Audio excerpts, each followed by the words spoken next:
Wrestling fans are not like football fans. They're their own fans. It's a different audience. It's like a cult. I love it.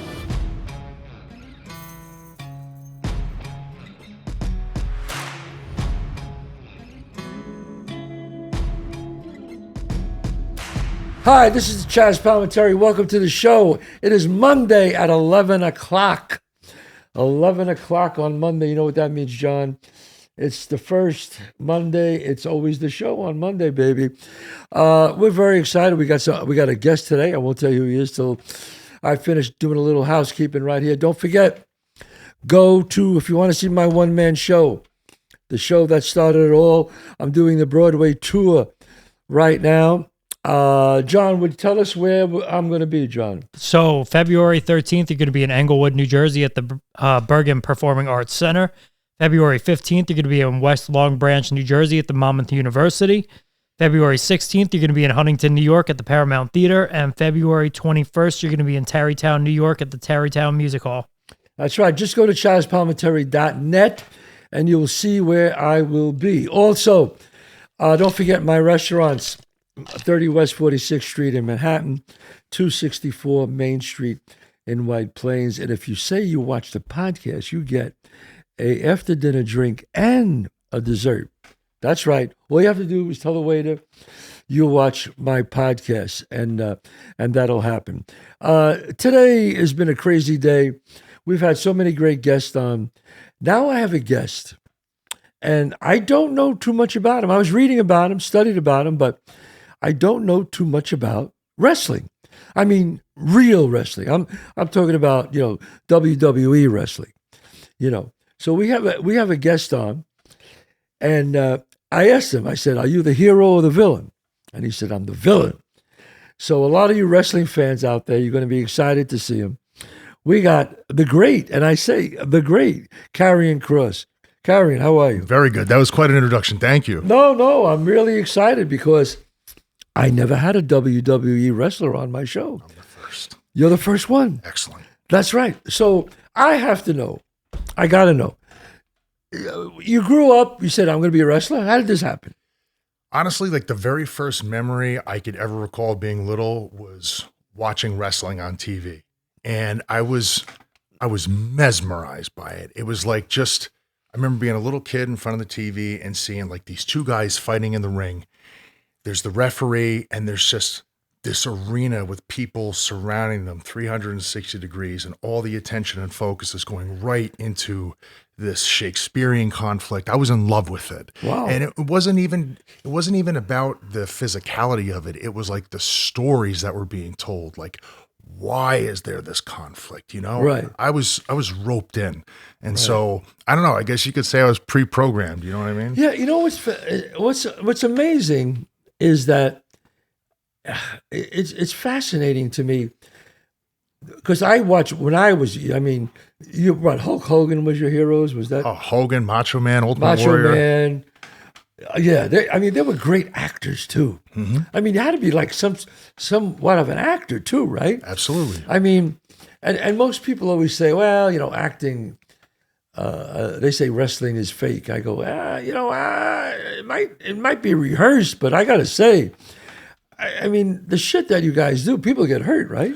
They get hurt all the time. Honestly, like I don't know, it's 2024. There's a lot of behind the scenes in wrestling. So people have a pretty good idea of like what goes into the show. There's still quite a lot of magic we don't let them in on, but like, I'm not about convoluting what it is that people are watching. I like to talk to people like they're smart, and I like to talk to people like they have a really good idea of what's going on. And so they know that we train to do this stuff.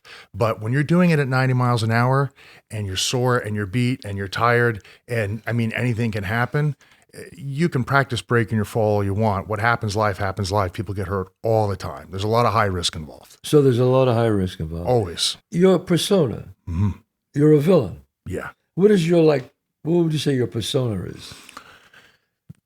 I've done a few different iterations of this character. I've been playing this Kross character for about a decade now. Okay. It was acquired from when I was doing it on the Independents, and we've made some alterations to it to fit for television now, but the easiest way to explain what he's about is he's kind of like the devil's advocate. He's kind of like the guy that's on your shoulder, feeding your ego, but trying to bring down your confidence, divide and conquer. He wants you to think there's a problem with everybody in the room, so you isolate yourself, and then he gets you when you're alone. Right. That's right. some things he's saying are true, but the things that he's saying to hurt your confidence and bring you down are things that make you weak, whether it's the truth or it's a lie. It's a very deceptive character. Like, did you ever wrestle some big famous people? I would say so. I mean, I don't know if you had watched him, but Rey Mysterio is the most famous lucha. Yeah, I know who that is. Yeah, Ray and I have worked a couple times together. He's the most famous luchador who's ever lived, and he actually just turned 50. He's still in the ring and he's killing it. At 50? I swear to God. I swear to God, he's a freak. Some people are built different. I mean, I know you kind of have like a script that you go by, right? Sure. Okay. Does it ever change? Well, does it all of a sudden you go, uh-oh, we got to change the script? There's so many different variables that they just don't come up in media that we do. But you were talking about earlier, the guys get hurt. People get hurt, they disappear out of the show. You know what I mean? Now, there's a narrative of a story that we're telling the audience week to week that completely changes. Like, I'll give you an example. A good friend of mine, he just dove off the top of a cage. The cage is like sometimes anywhere from 20 to 30 feet high. He broke his feet. He's a big player. He's a very important guy in the show. Now he's going to be out for a little while. It's a horrible accident, So things change like that. And then maybe, you get a certain amount of time to perform live. The show's measured, right? So let's say you go out there and you have a match, maybe it's 20 minutes. The guys before you that went out, if they went over or under the time allotted to perform, now that changes the entire dynamic of what you're doing out there. And right before you go through the curtain, you've got more lines, less lines, or you got to just change things on the fly. So because each show has to be a certain time. Yeah, they have a time slot on TV. So let me ask you a question. If you can wrestle anybody from history, get into the ring with anybody, who would it be and what would that match look like? Such an unfair question. From any, or you can even do a tag team. Me, what actor would you like? And I always, I have some people. Or I can make it easier. We'll say it's a tag team. Oh, that makes it even harder. What are you, nuts? Honestly, I think off the top of my head, and it may change what day you ask me, but the first person who actually came to mind was Roddy Piper. Rowdy Piper, yeah. Yes, he was so good. He was so good. He didn't have to be a guy that did, like a 450 flip off the top rope or do something extraordinarily athletic, but that's a guy I've always looked at, and I was like, you know what? No matter what anybody's preconceived notion was about whether wrestling was real or fake, when he got on screen, it didn't matter. He made you feel something. And that's what the movies and TV do. That's what theater does. Everybody goes in and they know what it is, but when it's good, it doesn't matter. It doesn't matter. You know what I mean? It's good. It makes you feel something. He had that. Was he a great athlete? I think, yeah, he was a great athlete. Was he a great wrestler? Yes, very. And he wasn't a big guy, was he? No, he wasn't the biggest, but he understood people. I always feel like, you could feel when somebody's reading off of a script, even if it's good, and you can feel when somebody's improvising. There's like a vibe. It just feels more authentic. Right. And he was one of those guys that I just felt like when he was speaking, it was coming from a real place. I gotta check him out. Is he still alive? No, he passed a long time ago. But his work is timeless. You can put it on right now. Even with the way wrestling is right now, it's 50 times more athletic than it was 40 years ago, or even 20. But his work, in my opinion, is still timeless. You can put it on and still be completely mesmerized by it. Rowdy. Yeah, I've heard that name. Oh, yeah. And who was that guy with the, he had the white hair like? Ric Flair. Ric Flair, Yep. Yeah. He was pretty great, I heard. Yes. Oh, yeah. He's still around. He's still wrestling. Not wrestling. Actually, about 2.5 years ago, I did his retirement show. I wrestled the British Bulldog's son. Yeah. And that was supposed to be his last match. But who knows? Who knows? Now, Kevin, when you wrestle with all these guys, did you ever wrestle a guy you said, holy shit, this guy is so strong. Like, he's stronger than I ever thought he was. Was there ever a wrestler that's impressed you so much with his strength? Yeah. I would say the strongest person I think I've ever been in the ring with, and it was for like a really brief time, was a guy named Otis. He's a current wrestler that's on TV right now. He's maybe one of the funniest people I've ever met in my life. Yeah. We didn't get much of an interaction, but you can just feel it. He's probably the strongest human being like I've ever even gone near. He's just, it's crazy. Like you could just feel when they grab you, like, Yeah. you know what, this guy could really throw me around. He'll pull your arms off. He's one of those dudes. He has a real legit amateur background in wrestling, like Olympic style. It's just one of those types of people, like I said, like they're just built different. It's like the guy in the neighborhood that like he didn't go to a boxing class, Right. But like this is, if he hits you, He hits you, you're out. that's a wrap. It's a wrap. Yeah, I had a guy like that. He was tremendous. He hit you, you went to sleep. Yep. You know, that's God-given ability. Yep. That's something that. And what would you say was your toughest match? Toughest match. So I get hired by WWE, and I'm in. They have different brands. They have Monday Night Raw. They have Friday Night SmackDown. They had the brand that I first got brought into was NXT, and so you know I put all these years into wrestling and the independents. You're working for nothing. You're traveling the world. Sometimes you come home with less money than you left with. Wow. It's the grind, and I'm working for NXT, and I've got this match where I'm supposed to win the belt, and the fellow I worked with, things went off the rails, and as I hit the canvas. Like my shoulder explodes, and they have me written to win the match. And when I sit up off the canvas, I can see there's a bone. It was my collarbone. It was sticking up, like it visibly. So you broke your shoulder. Pretty much. It's like the exact injury was like a separated AC joint, but my shoulder was done. Yeah. And the guy I'm wrestling is like well over 300 pounds. He's huge, and we have spots called in the match where I got to throw him around. And I remember just sitting there, and I'm like, I didn't do all this shit for nothing. I'm winning the fucking match. Right. Because they would prefer that you call it and that'd be it. But like I had put like 7-8 years into just getting to that one day, and that happened. So I finished the match with one arm, and I was really proud that I was able to do that. I was upset that it happened like that. That's not exactly your best work, but it was an opportunity for me to show people like my peers that Hey, I'm a tough guy. yeah, I can handle this. yep. Yeah, I could see that. It's like you don't want to go out like that, you know? No way. But I mean, you were in pain. It was the worst. Yeah, it was terrible. I mean, as soon as the match is over, then you realize how much pain you're in. Yeah, the adrenaline starts going down. Because the adrenaline goes down. I mean, I've done shows like that where I had a 102 fever and I did the show. And then I got off stage and just found the first bucket that I saw and just vomited, and they took me to the hospital, and I stayed there for 2 days. I mean, how I got through the show, I don't know. But Yeah. you do it in adrenaline. Yep. You just got to dig deep. And I think it has to do with like, you know, you love what you do. Yes. And so same with me. And it's like the love of what you have for it gets you through it. Yes. You know, if you didn't love it, you were No. working at If anywhere you didn't else. love it, you would say, all right, hey, babe. You know what I mean? I'm done with this bullshit. That's a wrap. Yeah, no, it's a wrap. I mean, no, I totally understand. I totally understand that. Now, do you have dates coming up now where you're going to be or what you're going to do? So every single Monday, I'm basically going to be on Monday Night Raw. It's on USA Network now. Oh, Monday Night Raw. Yep, that's Okay. the one. And then very big thing, we're going to Netflix. So we're leaving the network and we're going to Netflix. January 6th is going to be the very first Monday Night Raw. It's going to be a very big deal. It's going to be very, very big. You know, streaming services are taking over. Oh, take it over. Now, Monday Night Raw, is that pay-per-view? Do I have to pay for that? Nope. No, so I could, because I see it sometimes. I'm gonna check it out. Yeah, 8 p.m. At 8 p.m. Mm-hmm. Wow. So is WWE the top of wrestling? Yeah, Would you without a say? doubt. World Wrestling Entertainment is number one. There's nothing above it. Is that the McMahon company? Yeah. Okay. Is there any other company competing with that? There are companies that would consider that they're competing with them. And I'm not throwing shade at anybody. I'm just saying as politely and as professionally as I can.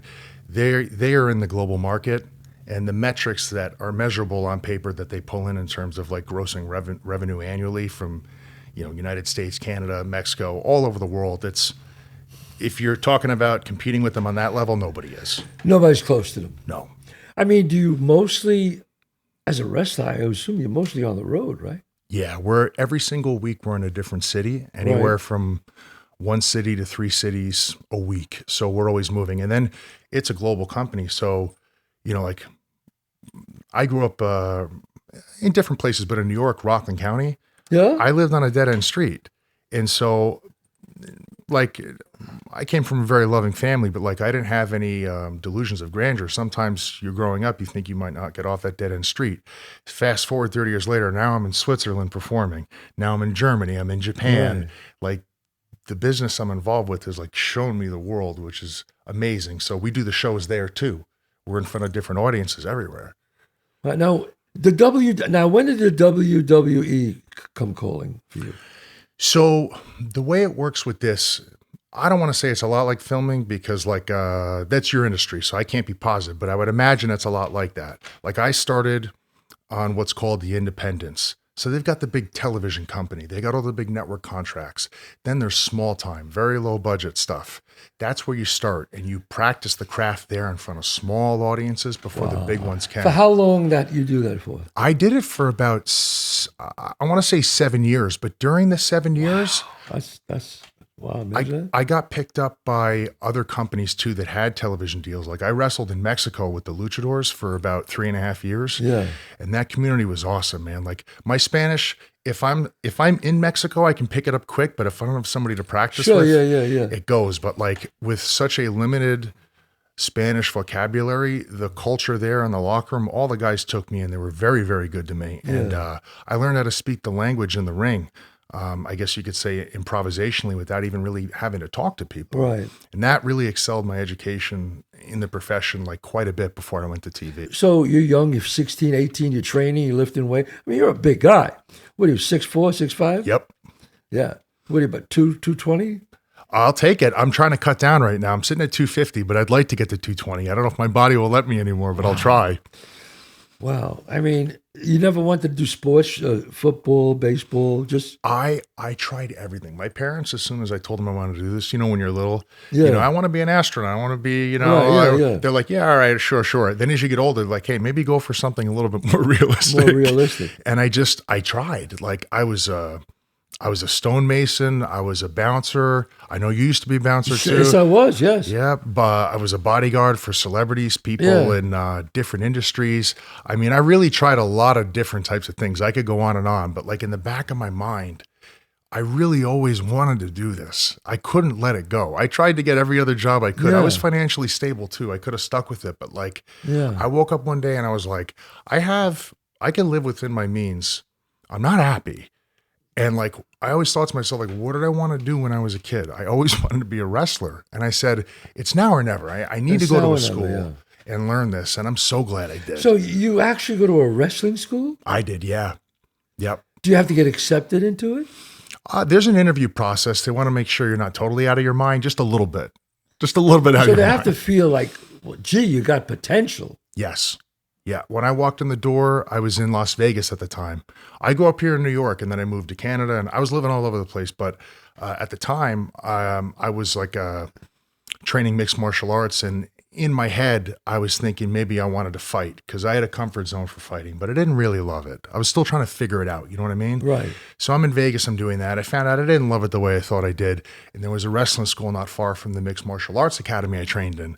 So I walked in and the guy running the school's name was Joe DeFalco, another New York guy. He moved to Vegas. Right. And it was funny. Like I saw his eyes light up because he knew he could make money off me right when I walked in. Right. Yeah. And Yeah. I know how to read people, being Sure. a doorman. Sure. So I said, I think we're in a good spot. And he knew. Mm-hmm. Yeah. Well, obviously, you're very handsome. You're big. You're strong. Just, I mean, it's all about if you got that it thing. Yeah. I mean, I always tell people, I've been famous many years, and I always say, it's a blessing and a curse. Mm-hmm. You get away with things that you did, and you get blamed for things that you didn't do. Always. You know what I mean? So Yeah. it's a blessing and a curse. Totally. I'd rather take the blessing, so I'll admit that. Yep. But you have to be careful because there's a lot of nuts out there. Yeah. Do you have any brothers or sisters? Yeah. I got 4 sisters and 2 brothers. I'm the eldest. Oh my God, 4 sisters Yep. and 2 brothers. Are they as big as you? Not yet. I think they're going to be bigger than me. So your sisters, when a guy came over to date your sisters, they were in trouble. It's baseball bat time. It's baseball bat. 100%. Yes, I know the feeling, my friend. I know the feeling, my friend. I mean, where do you see yourself 5-10 years from now? I still see myself in the business, in what capacity? I would love to sit here and tell you I'm still in the ring. I'm very healthy. I don't have any major injuries. I have gotten hurt before, but Yeah, we'll not go with, yeah, I take good care of myself, but I could see myself, like one day I would really love to write and produce some sort of wrestling. Like I come up with good ideas for people all the time and I don't want anything for them. I just give them away because I think the better a show is, the better it is for everybody. Well, yeah, but I mean, if you want to start making money, you want to write something yourself, and there's nothing wrong with that. Now, did you see the movie The Wrestler? Oh, yeah. Did you like that movie? I did, and it hit different once I actually got into the business because I watched it as a fan first. Yes. And holy cow, like that was an amazing performance. Oh, God, yeah, Mickey. Well, Mickey is, I mean, that guy is. Is anybody else in your family in wrestling? No, I'm the only one. My father trained boxers and wrestlers. Remember you were talking about your father earlier. But, was your father a big guy?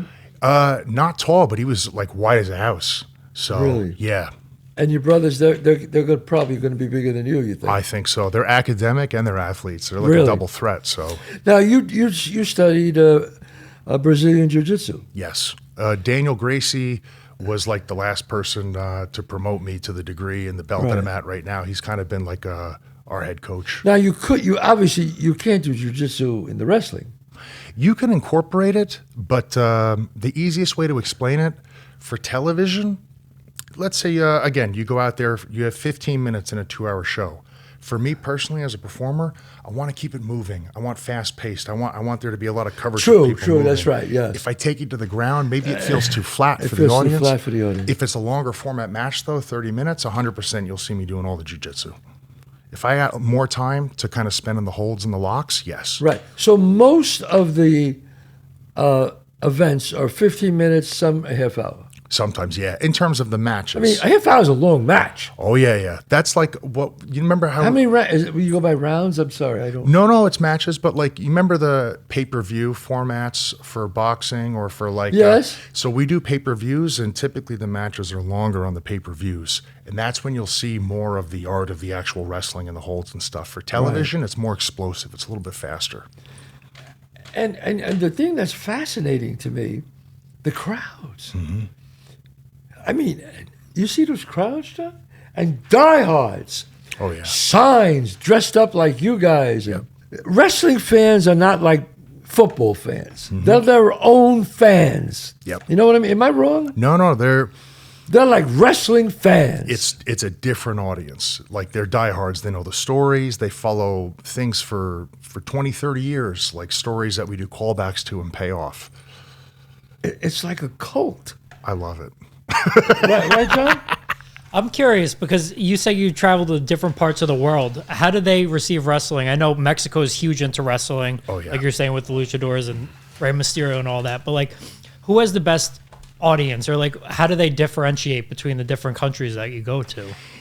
You know, like the crowds participate differently in the shows. I think based on what is going on with them socially. Like for instance, if we go to the UK, soccer's a big thing there. They don't even call it soccer. You know what I mean? Everything, it's football. Football there, yes. They have different types of chants that they'll do with the audience for the wrestlers that they won't do in the United States. But audience participation and engagement is high in every place that we've gone to. We've never sat in front of a quiet audience, which is awesome. Everybody's playing into it, and it could be a "you suck" or, you know, I want to start swearing. It's been very difficult not to swear on your show, Chazz. I'm just saying. But you can swear. Oh, don't get me started. You open the floodgates. You can curse. That's They'll start calling people "you're an asshole" chant. Like it's hilarious. Oh no, you can curse. No. So it's different from different countries you go to. Yeah. Are there different rules? Because I went to one of those matches in Mexico, and people from the stands were so into it that they were throwing garbage into the ring. Well, they're throwing garbage in the ring? They were throwing garbage in the ring. I was I played in Mexico. It's called a rudo. That's like a bad guy. Right. I was so hated at one point because I was beating up all the local guys. We did this one angle where somebody who was locally famous and his father was a famous wrestler. We had an angle where he was in a neck brace and he's sitting there doing commentary like maybe he's never going to wrestle again. And I'm beating up his best friend in the ring. And then at one point, I kind of like stumble over in front of his friend who's at the commentary table, and I bait him to jump out of the ring at me, and I get out of the way, and he lands on his friend in the neck brace. So now I drag the guy over the railing into the audience, and I'm shaking his head like this, and his hair's going all over the place with the neck brace. People are screaming. There was a lady in the front row trying to stop me she was literally pushing me, trying to fight me to stop me from going over the railing. And then one of the stagehands or the producers came up to me, and he was like, "Did you not see us calling you back?" And I go, "No, I didn't." He goes, "We were calling you back because we saw on the cameras that a guy had some sort of like stabbing weapon. He was getting ready to stab you." Like, they were legitimately pissed. They were throwing batteries at me. One time my wife and I were wrestling out there. I'm pretty sure somebody pissed in a cup and threw it at us. They were so fucking mad. Oh my God. They were so mad. Now, your wife was a wrestler too. Yeah. She was a wrestler too, right? Yep. How did you meet her?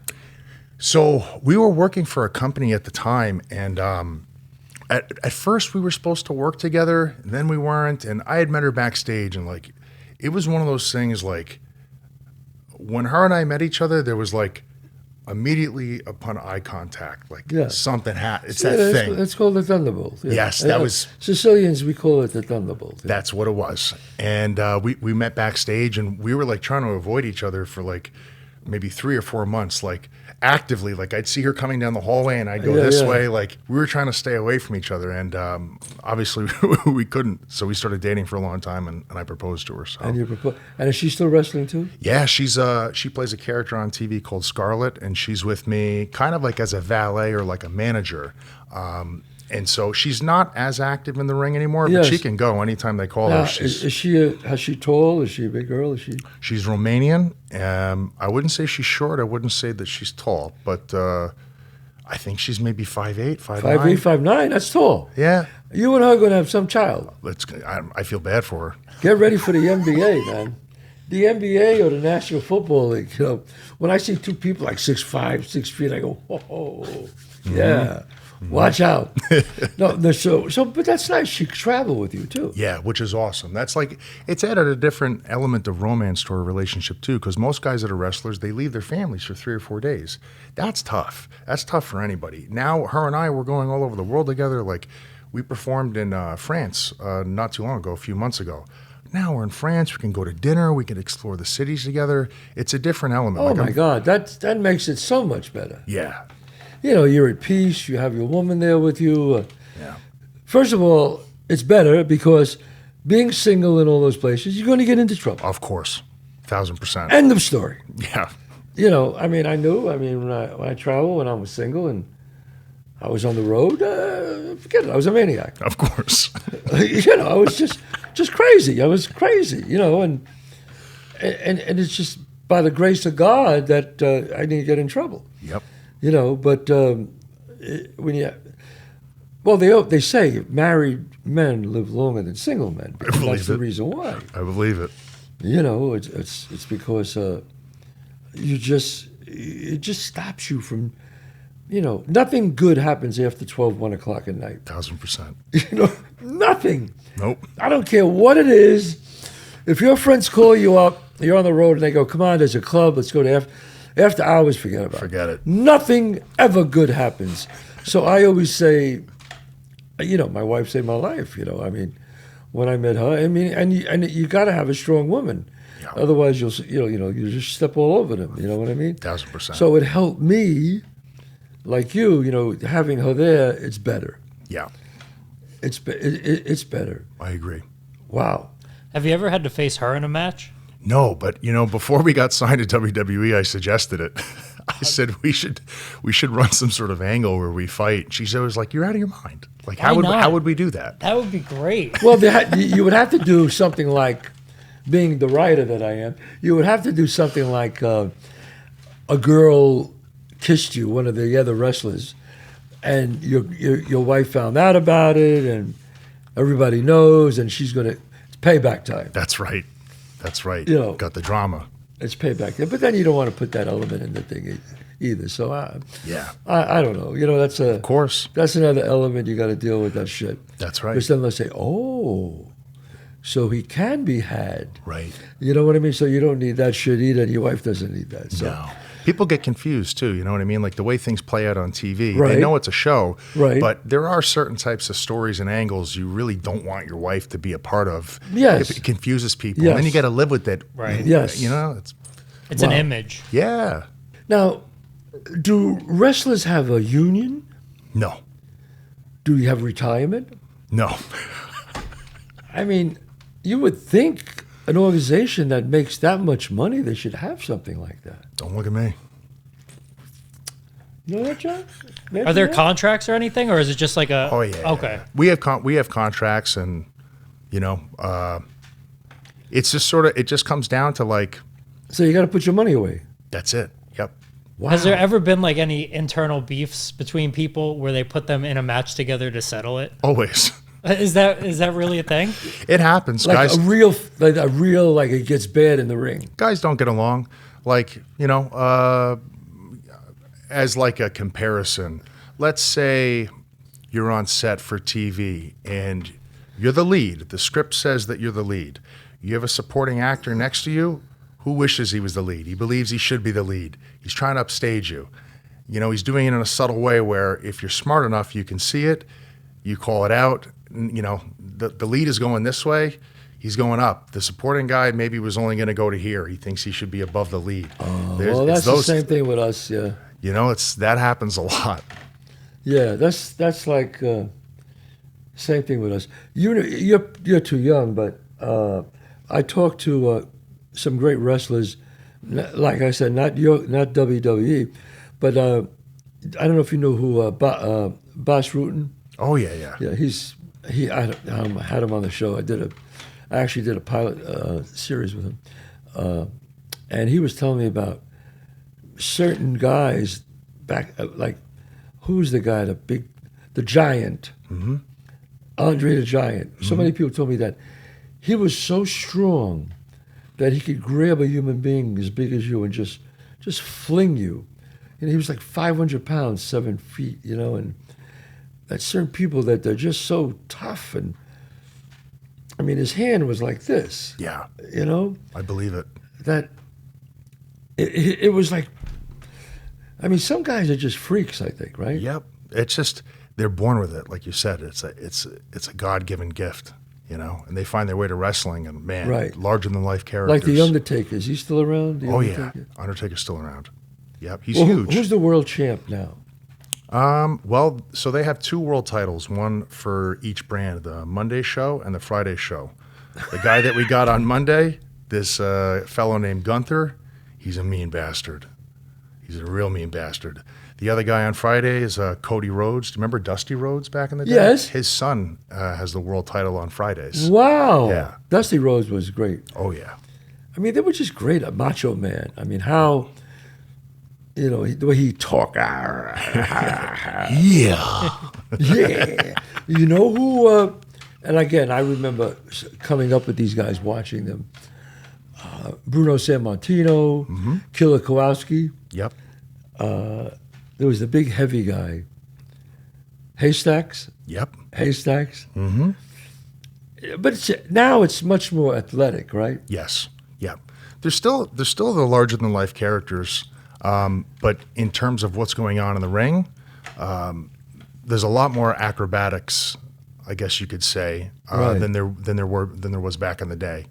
Makes for a more explosive show. Do you ever get any people like all-American college wrestlers want to do it? Oh yeah. So there's like an internal scouting team, and I don't know much about their operations, but I could tell you they're always looking for those standout college university athlete types while they're young, and they're scouting for them, and they ask them if they're interested in getting involved. And WWE has a performance center in Orlando where they can bring them down there and they can teach them everything.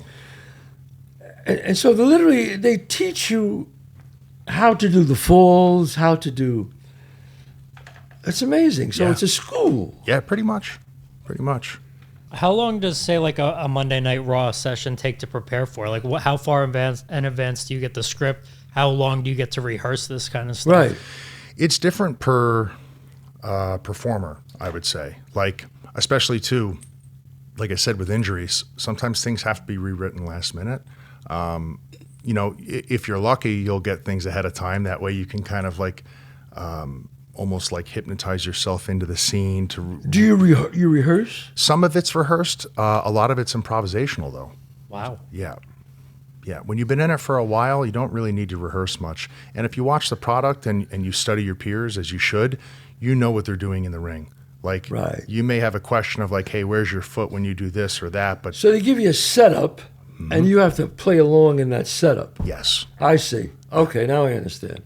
Yeah, so it's not do this at this time, do this. It's they kind of give you a setup. Yep. And that's where, like, as performers, we find the art in it, is like we can engage the audience differently per match because everyone is a different type of athlete. They have their own different story, their own character. So now you take this guy's chemistry, you have your own, and you find something unique to engage the audience with. And that's the most fun part. Does anyone start off with a good guy, then become a bad guy? All the time. Or a bad guy become a good guy? Oh, yeah. All the time. All the time. But you've been a bad guy. Yes. So you could one day become a good guy. I think so. I think so. I've done some pretty terrible things to people, but... Yeah, I mean, the thing with the, in the wheelchair with the brace, that's pretty rough. That was pretty bad. Yeah, but he wasn't really. No, he was fine. He was fine. Yeah, yeah. I broke his neck for real afterwards, but at the time he was... Yeah, I like in the wrestling when all of a sudden there's like a story, and all of a sudden you see the guy, he's running from the back, and he comes up, he's here now! Dusty Rhodes just came into the arena. And he comes and he's got a suit on, and he comes and he dives.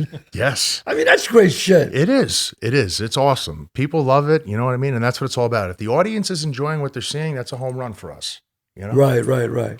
Well, Kevin, look, it was great to have you on the show, man. Really, seriously, it was terrific. You made me a fan. I got to watch it. I'm Monday excited. nights. So Monday nights, folks, WWE. That's right. What's it on? Monday Night Raw USA Network. Monday Night Raw USA Network. January, it'll be on Netflix. And January, it'll be on Netflix. And the character is Karrion Kross. That's right. And if you ever want to mask up and hit somebody with a baseball bat, you have my number. You let me know. We'll make it happen on Monday. You'll make it happen on Monday night. What did you ever think about acting too, being in a movie? Oh yeah, absolutely. I just produced my first short film in Los Angeles. That's fantastic. I'll send it over to you once it goes through color treating and sound mixing, but I'm going to submit it to the Independent Film Festival. Fantastic. That's great. Does anybody ever think that you're the guy in Aquaman? All the time. Yeah, I was going to say. It's a huge compliment. I think he's awesome. Yeah, no, that guy. Well, I mean, look, there's room for another one or another person like you. You know what I mean? I'm down. Yeah. So people actually say that to you sometimes. All the time. Either people. Right, doesn't he? I could see it. That was what I thought. I mean, that guy, he's got a career. It's a compliment for sure. He's the man. Either people will mistake me for Jason Momoa, or they'll ask me if I'm a fighter or a wrestler, but it's never anything else. Yeah, well, they're not going to say you're an accountant. You know what I mean? But now that I met you, I think it was great, because if I ever had something in one of my movies, I go, you know what, he'd be great in that part. I would love that. You come in, you read, for my people, and who knows? That would be awesome. I wanted to tell you this. The very first time I saw the Bronx Tale, something very unique was happening in my life. And I was very young, and I started dating a black girl. Right. And we really hit it off. We were friends to begin with. And I remember, I'll speak for myself. When I was young, I didn't have a strong sense of social constructs. Right. I just liked who I liked, and I went where I went. Right. I hung out with the goth kids. I hung out with drama kids. Right, I hung out with everybody. I just wasn't picking up on that. I was even dressed like a bit of an asshole. Right. I wore different colors. I just put on whatever. Right. And I remember people always coming up to me being like, hey, you sure you want to do that? People are going to give you a hard time. It went over my head, and I just didn't understand it. They were worried that maybe something was going to happen to either one of us when people saw us out. Yeah. I thought that was, as a kid, I didn't get it. And I remember talking to one of my relatives, and he's like, oh, Bronx Tale. And I was like, huh? And he goes, Bronx Tale. And I go, what is that? And he goes, you need to watch that movie right now. And I go, okay. And I put it on, and I was like, my mind was blown because I was little, so I wasn't allowed to watch movies with heavy subjects. Yeah. Although my uncles let me watch horror movies with Freddy Krueger. That's a whole Right, other that's story. that's different. Right. Right. But like heavy subjects, they would Right. they keep me out of it. They wanted to keep my mind innocent. And I was like, holy shit. Like the movie spoke to me personally, on a level of where like I had a parallel experience going on at the time. Yes. And I just like, I thought the sentiments that you were able to bring to life in the movie, like even to me now at 39, like they really still speak to me. Like, and I think they speak to anybody, like even younger generation people too, that you don't have to go, you don't have to go with what everybody's telling you the way it has to be. No. You know? No, you don't. And that's why Bronx Tale is just as big as it was back then as it is now. Yes. You know, it's and you got to come and see the one man show. I have to. Yeah, you'll come. You we'll you let John know you be my guest. We'll have tickets for you and everything. I would love that. Yeah. But it speaks of, you know, you have to accept people for who they are. Mm-hmm. You know, and he talks about, because Clojo is me. You know, my real name is Clojo. I'm the little boy. Mm-hmm. And the saddest thing in life is wasted talent. Yeah. It's very easy to blow, but obviously you didn't waste your talent. Kevin, it was great. You're really terrific, man. You're a good guy, too. Thank you so much. Best of luck with the career and everything. Thank you. Huge honor to be here, man. Sincerely. Oh, my pleasure. All right, folks. That was the show. Every Monday night at 11 o'clock. Don't forget, go to ChazzPalminteri.net. You want a great Christmas gift? You have my T-shirts. You have my sweatshirts. One of the great ones, Now You Can't Leave, photos. Just go to ChazzPalminteri.net. My restaurants, just say you watch the podcast. Free dessert. Free dessert. I'm talking about handmade personal desserts for free at the end of your meal. God bless. See you next week.